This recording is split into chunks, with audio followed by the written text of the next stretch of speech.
Êxodo capítulo 28, nossa quarta pregação da nossa série Beleza.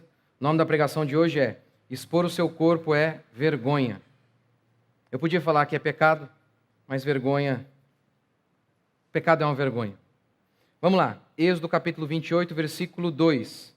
Farás vestes sagradas para Arão teu irmão, para glória e ornamento. Falarás a todos os homens hábeis a quem eu tenho enchido com o espírito de sabedoria, que façam as vestes de Arão para santificá-lo. Verso 2, desculpa, só verso 2 já é o bastante. Para glória e ornamento. Eu tentei então mostrar na primeira pregação, na segunda e na terceira também, falar um pouco sobre isso. Certinho, Rodrigo?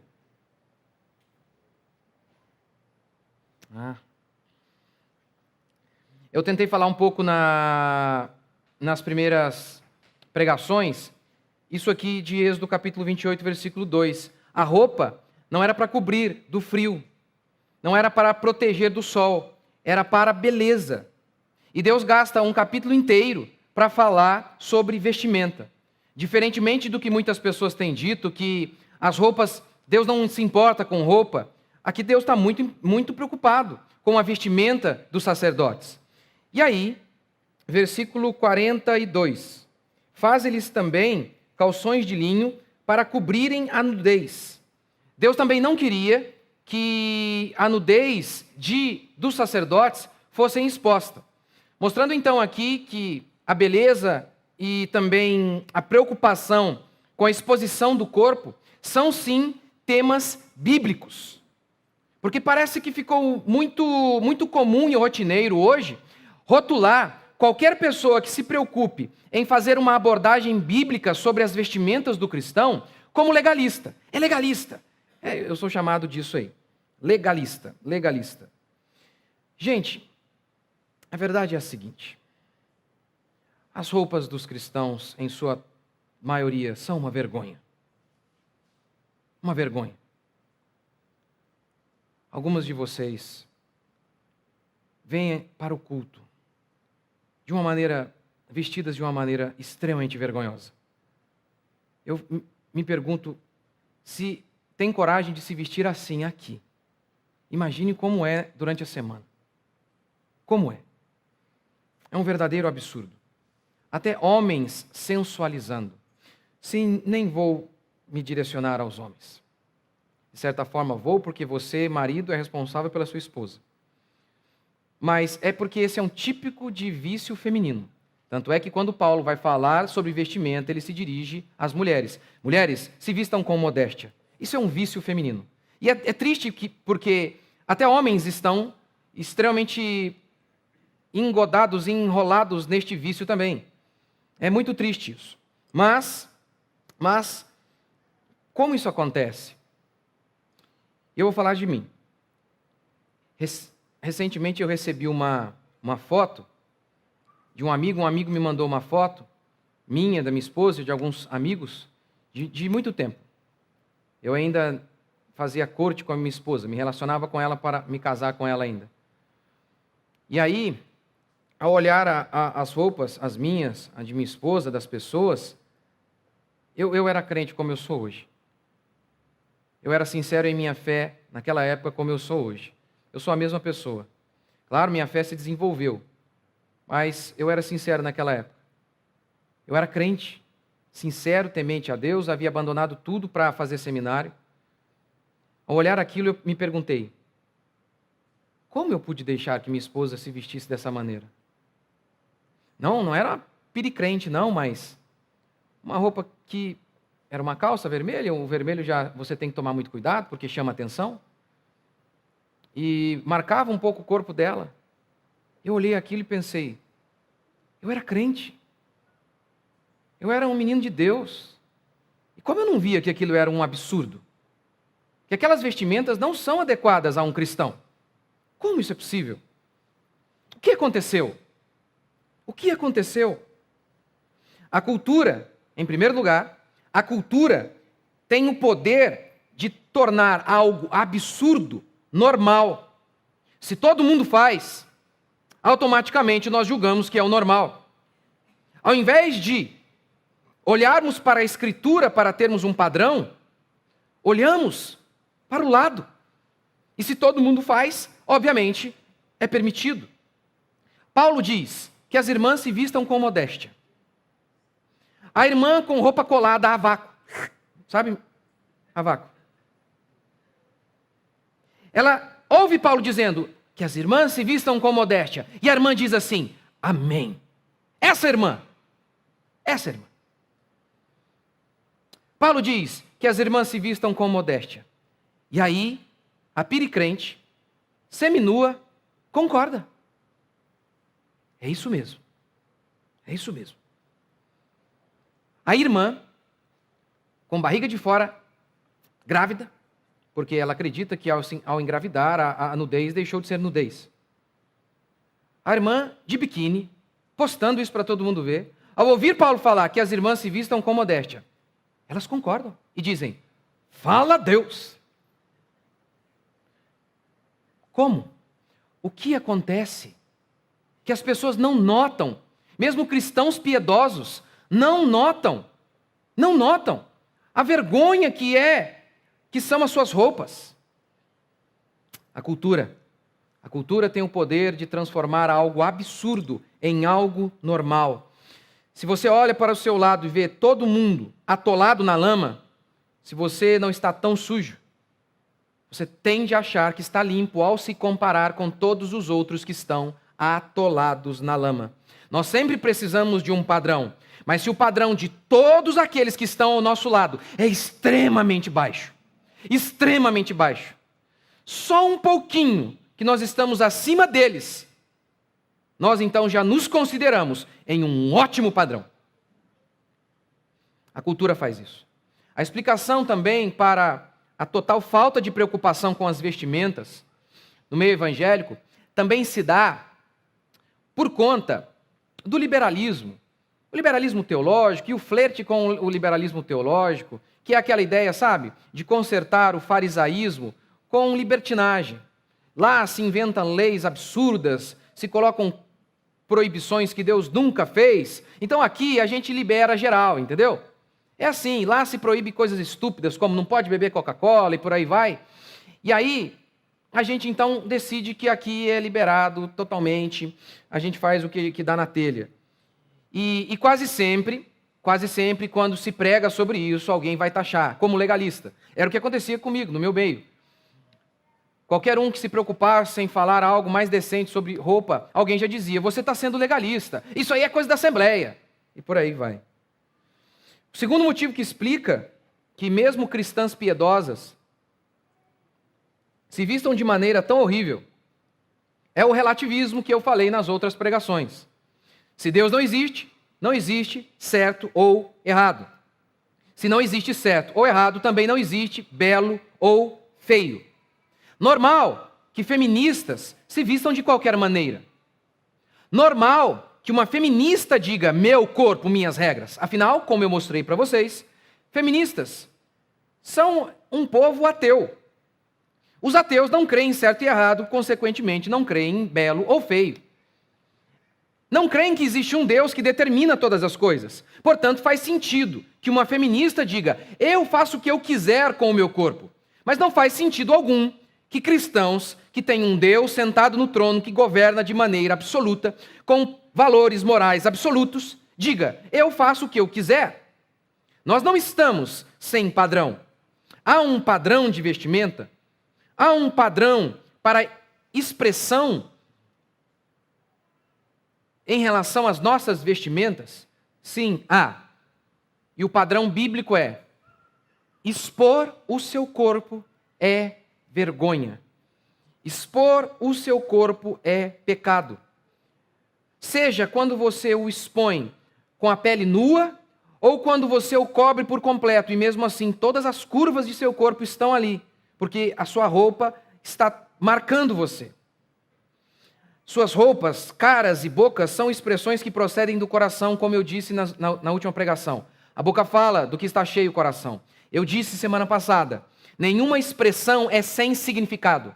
Nenhuma expressão é sem valores e crenças, é desassociada de valores e crenças. Por exemplo, quando alguém compõe uma música, nós perguntamos qual foi a sua inspiração. As coisas todas as expressões artísticas, musicais, as vestimentas, elas sim dizem muito a nosso respeito. Dizem sim. O que acontece com um crente que no Instagram? Hã? O que é isso, gente? O que é isso? O que é isso? Não, isso não é nada, é sim. Todas as expressões de Jesus procedem do coração. Sim, você está passando uma mensagem com suas roupas, com sua expressão. Elas dizem muito sobre você. Suas roupas e suas expressões dizem muito sobre você. Meu primeiro princípio. Beleza é algo a ser contemplado. A beleza física, não. A beleza física, não. Gênesis. Do solo fez o Senhor Deus brotar toda a sorte de árvores agradáveis à vista e boas para alimento. Deus ama o que é belo. E Deus ainda coloca a beleza em primeiro lugar. Ele diz, agradáveis à vista e depois boas para alimento. Agradáveis à vista. O que é uma árvore ornamental? Ela existe para fazer sombra? Não. Ela pode até fazer, mas não existe para isso. Ela existe para dar fruto? Não. Uma árvore ornamental existe apenas para ser vista. Como disse Roger Scruton, a beleza exige visibilidade. A beleza exige visibilidade. Não a beleza física. Não a beleza física. Deus determinou que a beleza física deva estar restrita ao quarto, que a sensualidade deva existir apenas no leito do matrimônio. Por quê? Eu não precisaria dar mais nenhum argumento.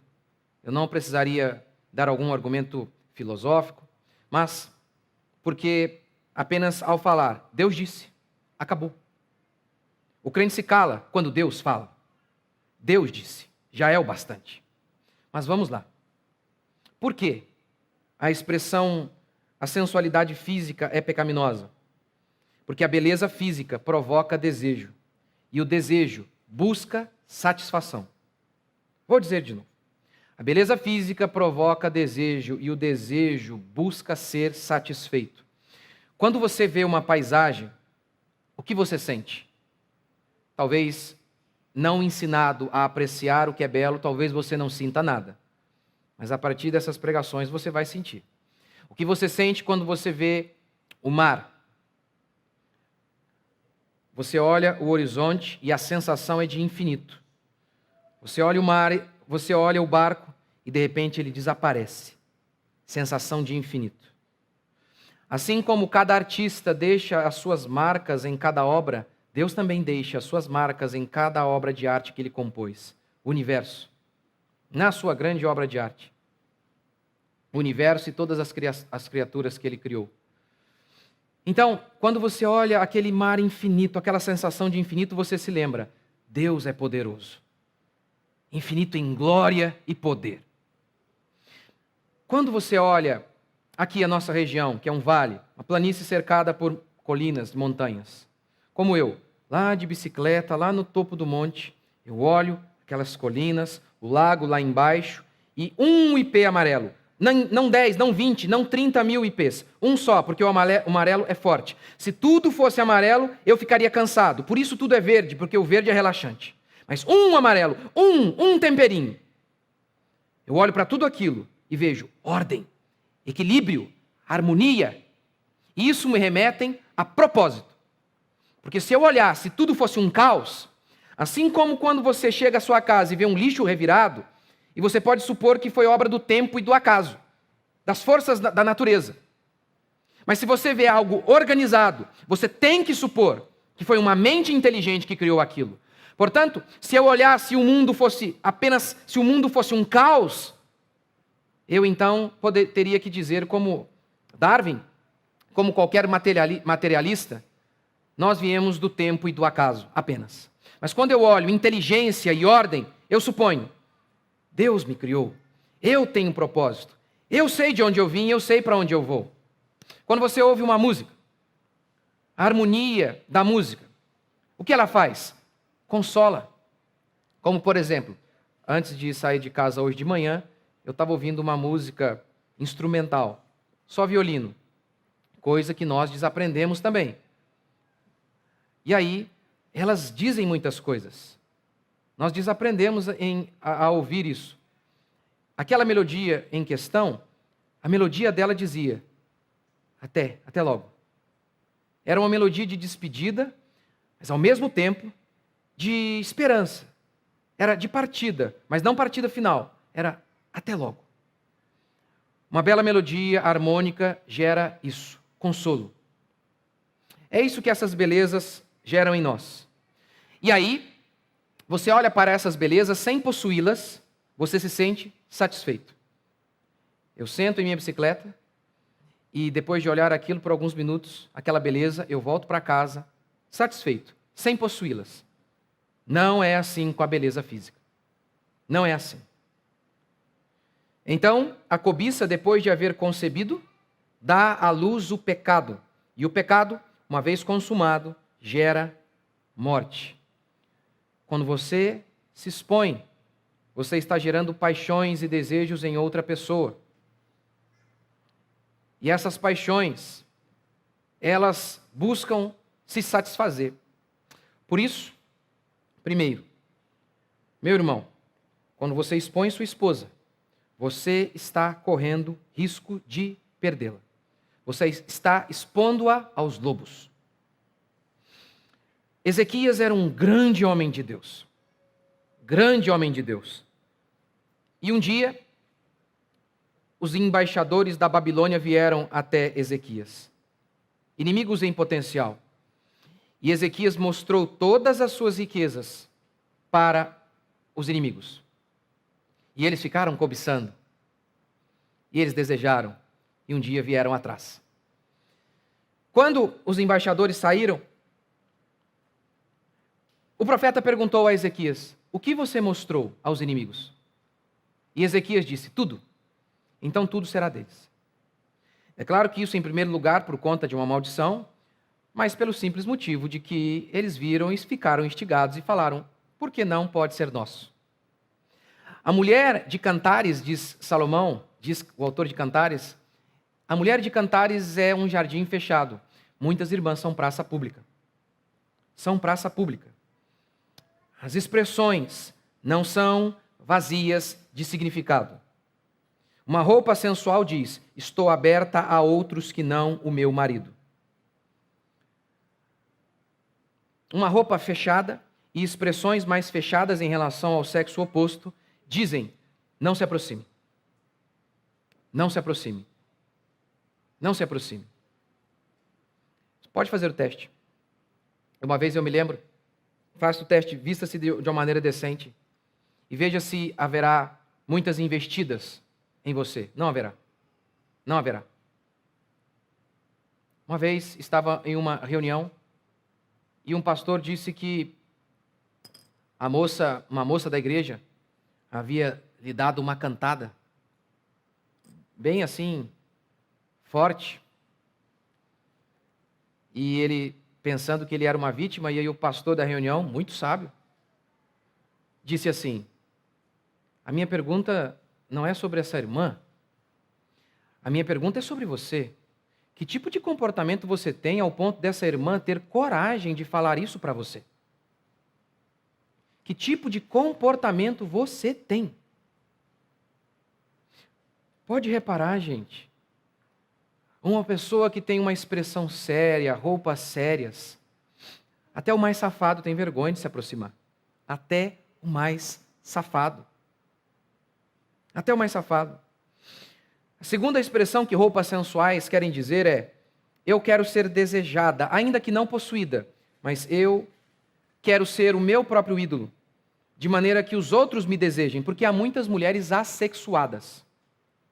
Muitas dessas mulheres aí que você vê na televisão, muitas delas são assexuadas. Não é que ela queira o outro, queira ser possuída, mas ela quer ser desejada como um ídolo. 20 anos como pastor me mostram que a Escritura é de fato a verdade. 20 anos aconselhando homens e mulheres. E voltando para casa muitas vezes rasgado por ter que ajudar pessoas que cometeram adultério. E o caminho é sempre este aqui. Sempre. De algumas pessoas que até dizem, não, eu não sou assim. Eu sei que vocês não se conhecem. Eu sei disso. Mas Deus conhece vocês. E o que Deus diz é que o meu e o seu coração são corruptos, malignos.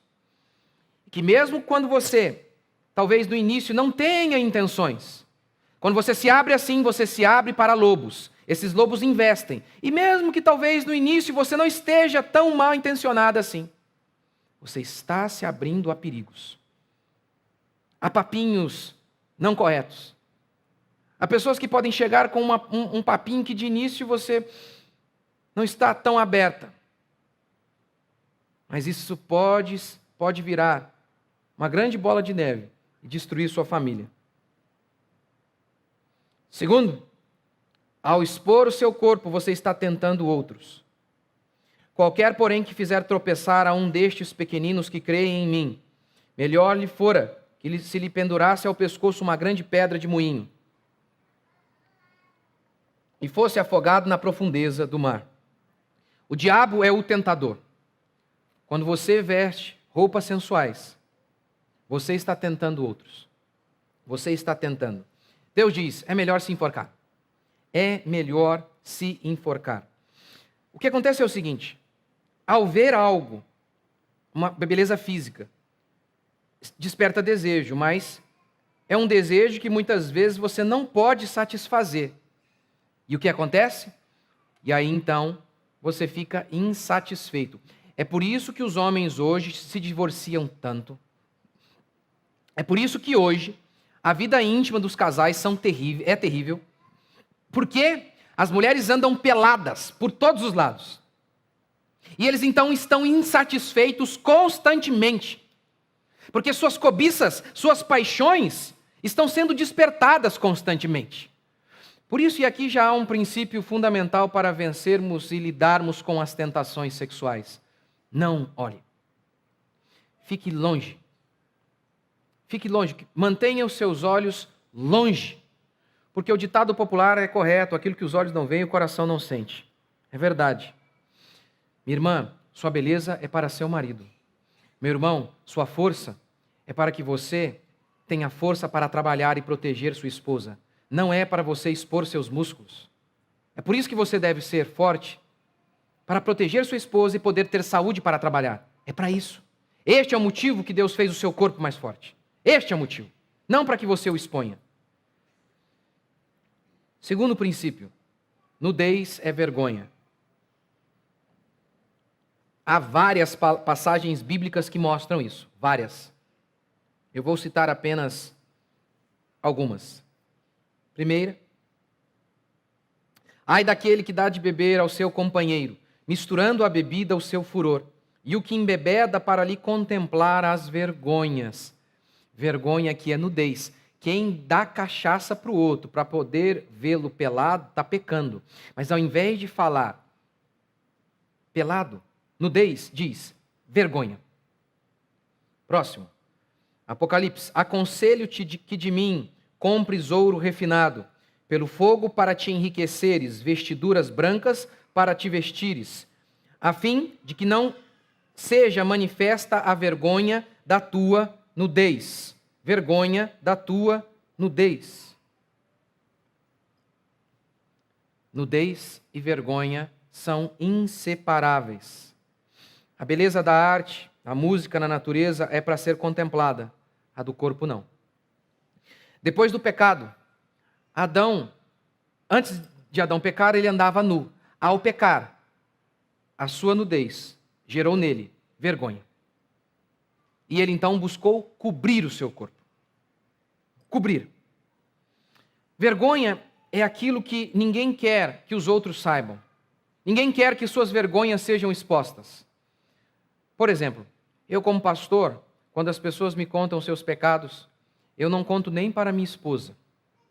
Suas vergonhas devem ser cobertas, o amor cobre multidão de pecado.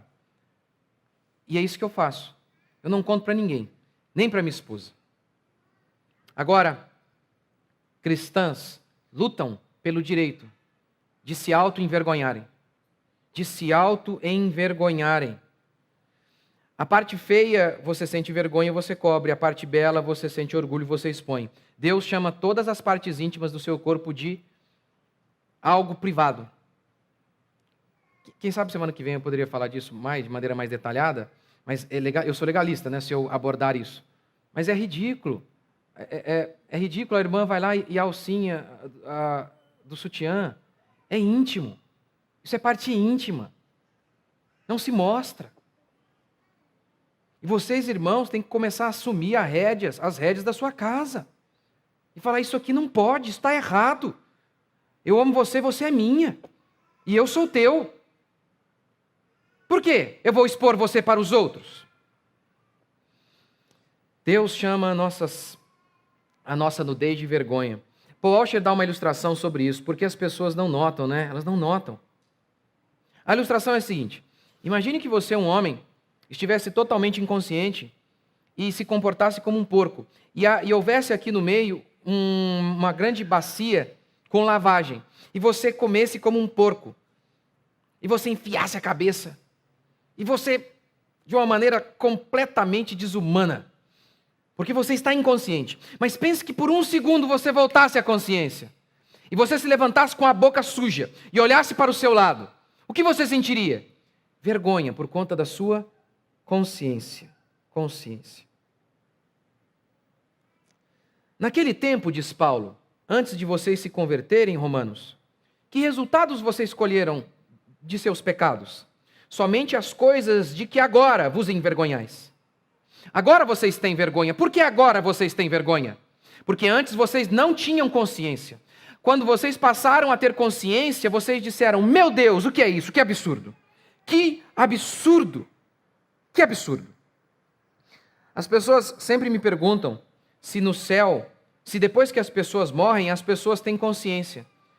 Meu irmão, no inferno é o lugar da consciência. É o lugar de pisar o pé lá e no mesmo instante ter consciência. E esse é o juízo. Por exemplo, o rico e Lázaro, os dois morreram. O rico foi para o seio de Abraão.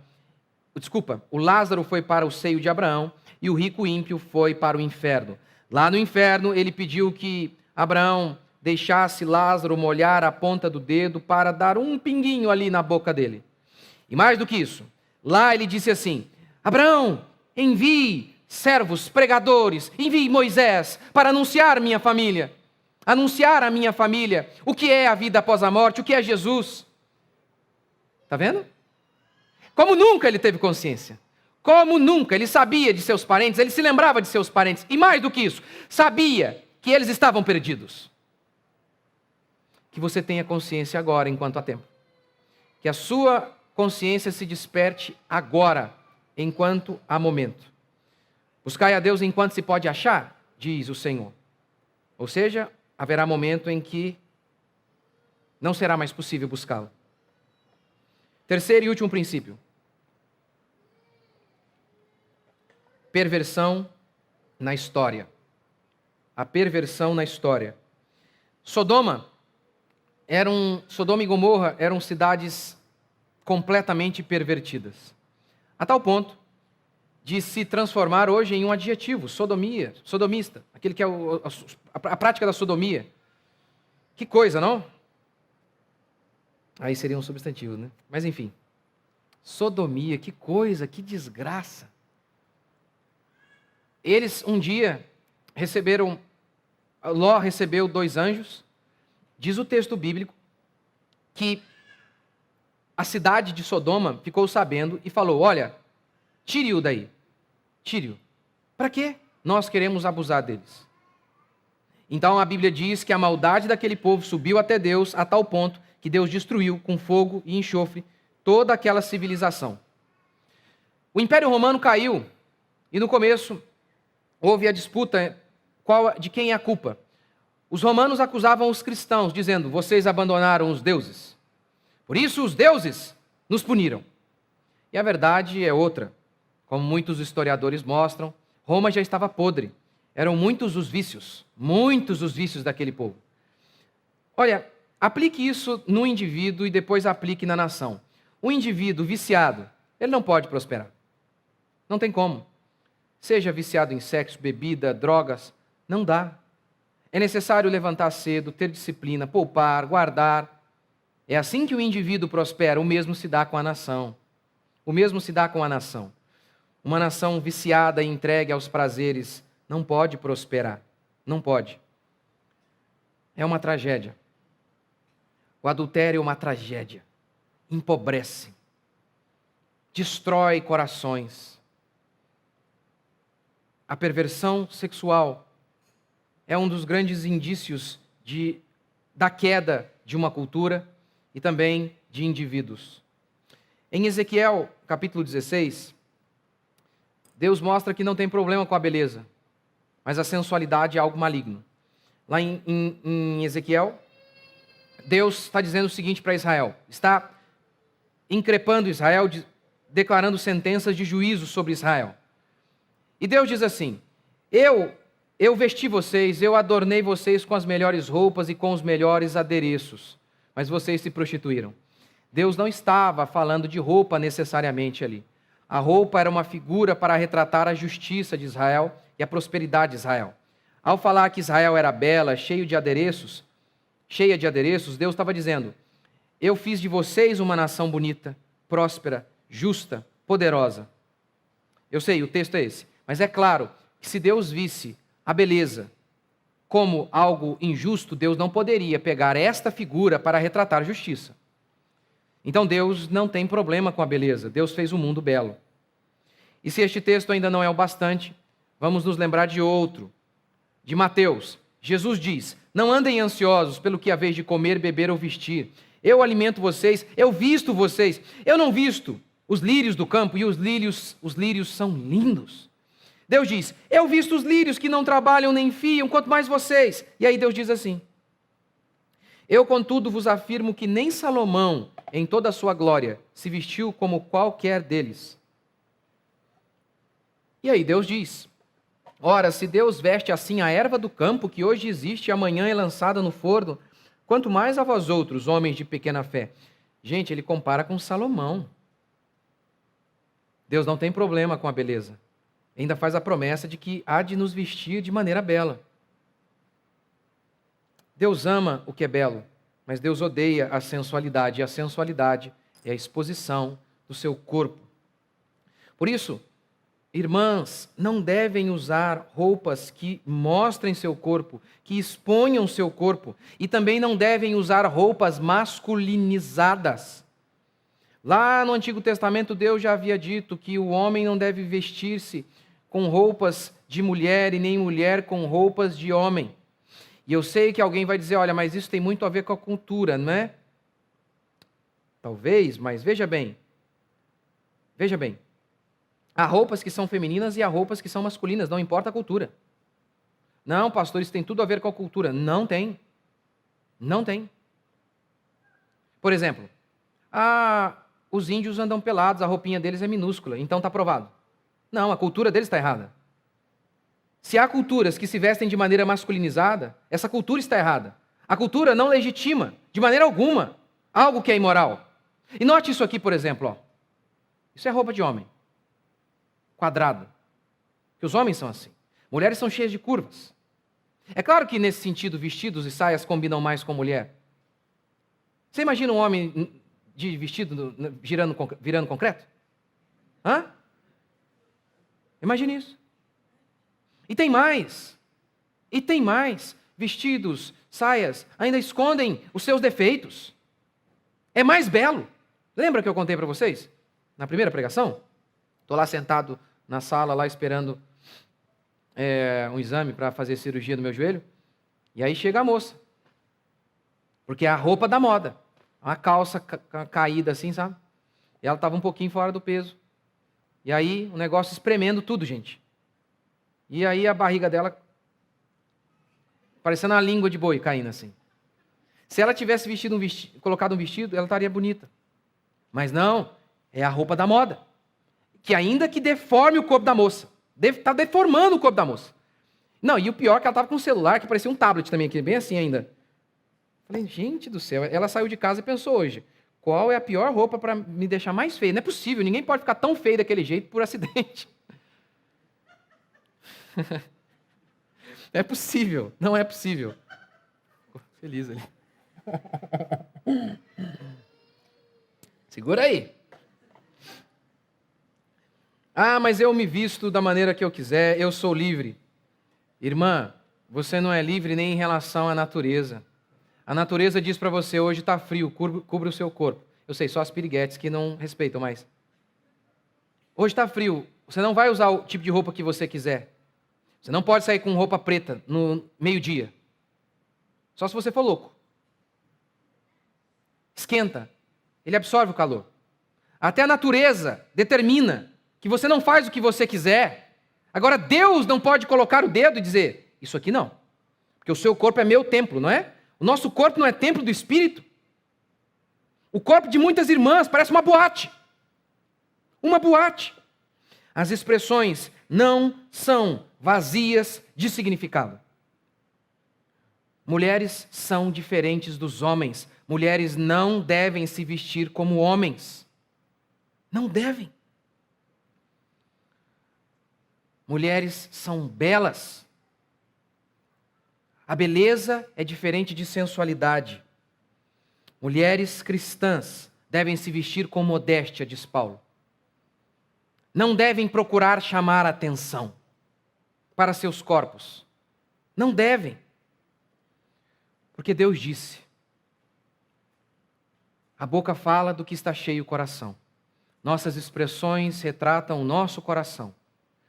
O que uma mulher recatada, que luta contra as suas paixões, uma mulher que se veste de maneira modesta está dizendo, convém que ele cresça e eu diminua. É isso que uma mulher cristã está dizendo. Mulheres sensuais estão dizendo, eu estou aberta. Mulheres sensuais estão dizendo, eu sou o meu ídolo. E mais, mulheres sensuais estão dando mensagens a homens sensuais também. A chance de encontrarem um pilantra é enorme. De se casarem com quem não presta é enorme. É enorme. Que Deus nos ajude para que sejamos santos em nossas vestimentas. Porque, diferentemente do que muitas igrejas e muitos pastores têm dito, as roupas importam, sim. Diferentemente do que muitos têm dito, que qualquer um que tenta ter uma visão bíblica sobre nossas vestimentas é legalista, não é verdade. Deus se preocupou com as roupas do sacerdote. Deus também se preocupa com a minha roupa e com a sua roupa. Vamos ficar de pé?